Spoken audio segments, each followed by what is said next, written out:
Hello everybody. Today we are going to be unboxing a Gemini 200 American Airlines MD-82. I'm very excited about this model. It was tough to find.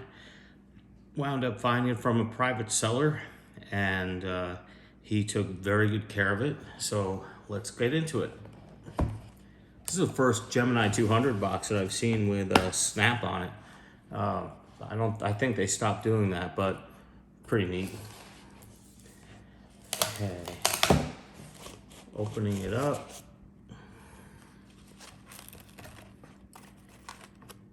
And here we go. The detail on this model is excellent. You can see the cockpit windows have a lot of realism to them. The polishing on this is excellent.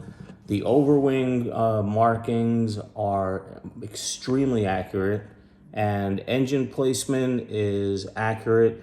I like the tail cone being a different color than the rest of the fuselage. It represents the fact that it's composite and not bare metal.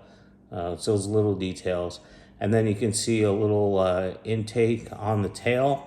They could have just kind of fabricated a hole, but this is a genuine hole.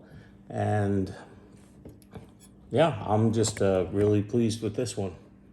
Hope you like it too.